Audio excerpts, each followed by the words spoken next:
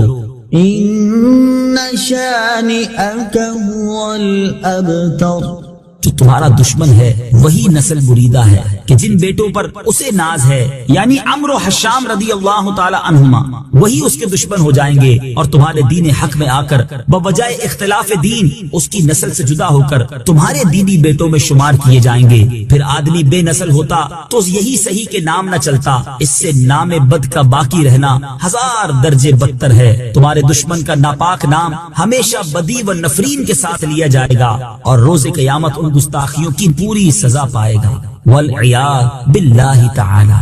اس سے معلوم ہوا کہ حضور پر نور صلی اللہ تعالی علیہ وآلہ وسلم کا اللہ تعالیٰ کی بارگاہ میں مقام اتنا بلند ہے کہ ان کے گستاخ کو اس سورہ فاتحہ 100 مرتبہ پڑھ کر جو دعا مانگی جائے وہ قبول ہوتی ہے۔ سورہ بقرہ کی تلاوت سے شیطان گھر سے بھاگ جاتا ہے، آیت الکرسی پڑھنے سے محتاجی دور ہوتی ہے، سورہ کہف کو ہمیشہ پڑھنے والا دجال کے فتنوں سے محفوظ رہے گا، والدین کی قبر پر ہر جمعہ سورہ یاسین کی تلاوت کرنے سے اس کی حروف کی تعداد کے برابر ان کے گناہ بخش دیے جاتے ہیں، سورہ الدخان پڑھنے سے مشکل دور ہوتی ہے، جو قریب المرگ ہو اس پر سورہ جاسیہ کا دم کرنے سے خاتمہ بالخیر ہوتا ہے. سورہ حجرات کا پڑھنا اور دم کر کے پینا گھر میں خیر و برکت کے لیے مفید ہے. سورہ قاف پڑھنے سے جو باغ ہوتے ہیں ان کے پھلوں میں کثرت ہوتی ہے. سبحان اللہ. سورہ رحمان 11 بار پڑھنے سے تمام مقاصد پورے ہوتے ہیں. سورہ واقعہ جو شخص روزانہ پڑھے گا اسے کبھی فاقہ نہ ہوگا. سورہ ملک کو ہر رات پڑھنے والا عذاب قبر سے محفوظ رہے گا. سورہ مزمل کو 11 بار پڑھنے سے ہر مشکل آسان ہو جاتی ہے. سورہ مدثر کو پڑھ کر حفظ قرآن کی دعا مانگنے سے قرآن کریم کا یاد کرنا آسان ہو جاتا ہے. جو بچے حفظ کر رہے ہیں ان کے لیے زبردست وظیفہ ہے. سورہ النازعات پڑھنے سے جاں کنی کی تکلیف نہیں ہوگی. سورہ دحا پڑھنے سے بھاگا ہوا آدمی واپس آ جائے گا. سورہ علم نشرح کو جس مال پر پڑھ دیا جائے اس میں خوب برکت ہوتی ہے. سورہ تین والزیتون جو ہے 3 مرتبہ پڑھنے سے اخلاق و کردار بہتر ہوتے ہیں. سورہ علق میں جوڑوں کے درد کا علاج ہے.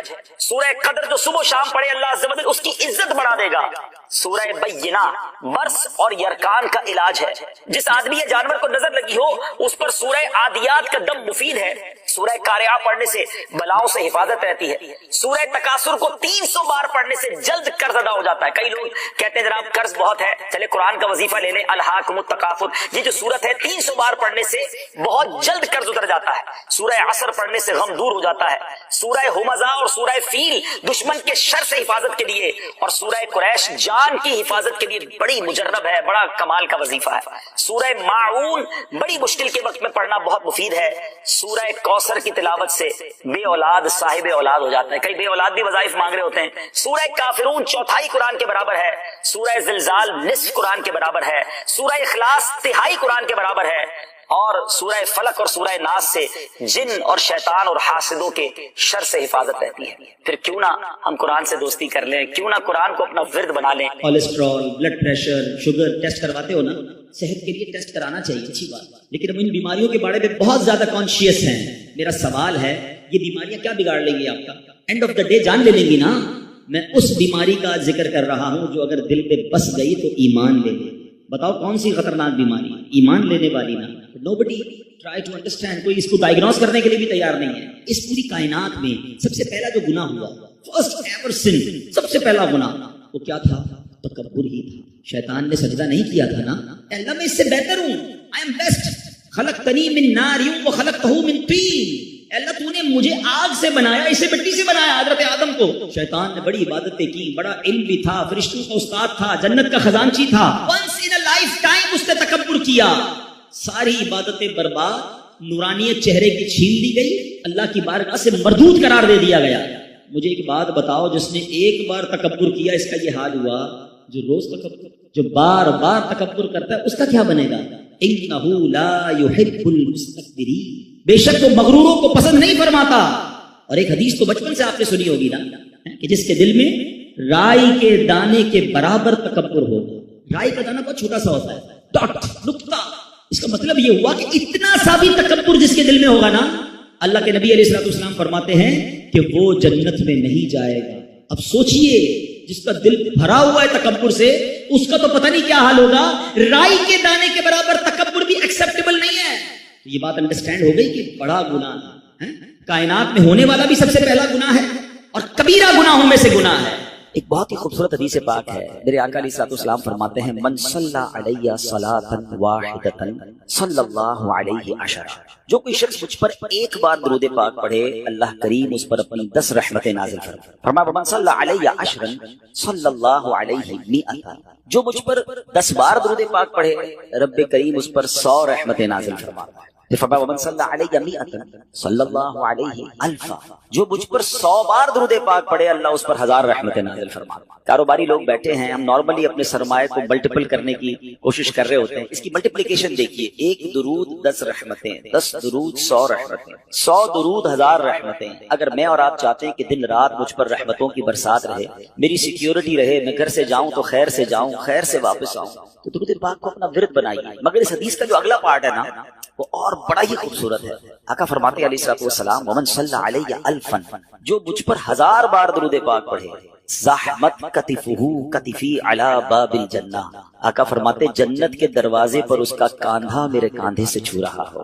آپ ذرا سمجھیے کاندھے سے کاندھا کس سے چھوتا ہے؟ امام صاحب اعلان کرتے ہیں مسجد میں ذرا کاندھے سے کاندھا ملا کر سفید سیدھی کر لیں، ویری نیکسٹ ٹو می، جو بالکل میرے برابر میں ہوتا ہے نا، میرا کاندھا اس سے ٹچ ہوتا ہے. میں تو وہ امتی ہوں، وہ غلام ہوں جو تمنا رکھتا ہوں کہ آقا علیہ السلام اپنے پیچھے پیچھے جنت میں لے جائیں تو بھی میرا بیڑا پار ہے. مگر ادھر سے کرم نوازی دیکھیں کہ آپ فرما رہے ہیں کہ میرے ساتھ جنت میں ایسے جائے گا کہ اس کا کاندھا میرے کاندھے سے چھو رہا ہے. یہ ہے درود پاک. تو بہرحال درود پاک it's a beautiful way to spend your time with رحمہ ود برکہ. جتنا ہو سکے درود پاک پڑھتے رہیں. آئیے مل کر محبت کے ساتھ بآواز بلند درود پاک پڑھ لیں. صلو علی الحبیب صلی اللہ تعالی علی محمد صلی اللہ علیہ وسلم. 10 رمضان مبارک ہماری امی حضور ام المومنین حضرت خدیجہ الکبریٰ رضی اللہ تعالی عنہا کا یوم بھی ہے. آپ کا وصال نبوت کے 10ویں سال 10 رمضان مبارک کو ہوا. یہ وہ عظیم ہستی ہیں سبحان اللہ. میرے آقا علیہ الصلوۃ والسلام ان سے اتنا پیار فرماتے اور نبی پاک علیہ الصلوۃ والسلام کو جس طرح انہوں نے سپورٹ کیا.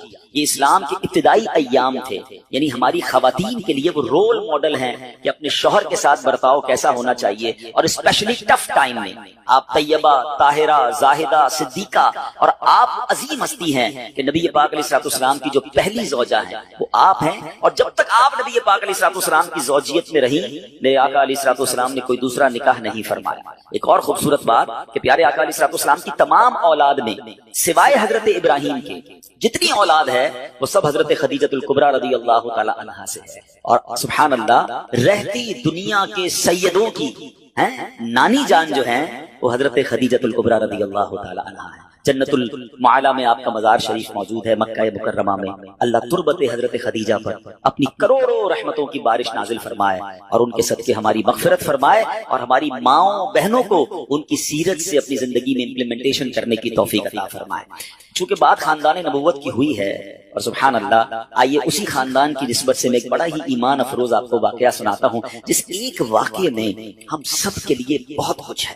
ماجرا یہ تھا کہ مولا علی شیر خدا کرم اللہ تعالی وجہ کریم کے گھرانے میں 5 افراد تھے. بی بی فاطمہ خاتون جنت، حضرت امام حسن، حضرت امام حسین، اور ان کا ایک غلام تھا اس کا نام تھا حارث.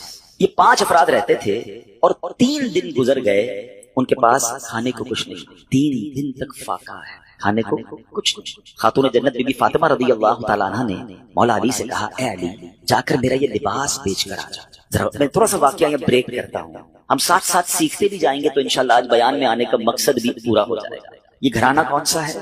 یہ میرے آقا کا گھرانہ ہے. یہ نبی پاک علیہ الصلوۃ والسلام کی جگر کا ٹکڑا بی بی فاطمہ رضی اللہ تعالیٰ عنہ کا گھر ہے. مولا علی وہ ہیں کہ جن کے بارے میں نبی پاک فرمائے جس کا میں مولا اس کا علی مولا، یعنی اس قدر عظیم گھرانہ.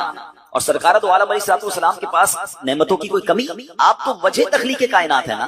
نبی پاک علیہ الصلوۃ والسلام he is the reason of the whole creation. خود فرماتے ہیں کہ اگر میں چاہوں تو یہ مکے کے پہاڑ سونے چاندی کے بن کر میرے ساتھ چلنا شروع ہو جائے. اتنا اتھارٹی ہے. مگر 3 دن سے کھانے کو نہیں ہے. مگر اس گھرانے میں شکوہ بھی نہیں ہے، اس گھرانے میں کمپلین بھی نہیں ہے. اس گھرانے کا تو حال دیکھیں کہ 3 دن کا فاقہ ہے. کیا کبھی ایسا ہوا کہ ہم میں سے کسی نے اپنا لباس بیچا ہو کھانے کے لیے؟ خاتون جنت، جنتی عورتوں کی سردار، آپ کہہ رہی ہیں مولا علی شیر خدا کو کہ جا کر میرا لباس سیل آؤٹ کریں اور کچھ کھانے کو لے آئیں. سبق مل رہا ہے کہ اگر کبھی زندگی میں کوئی تکلیف آ جائے، کبھی کوئی جناب ہماری چیزوں میں کمی ہو جائے تو شکوے نہیں کرنے، صبر کرنا ہے.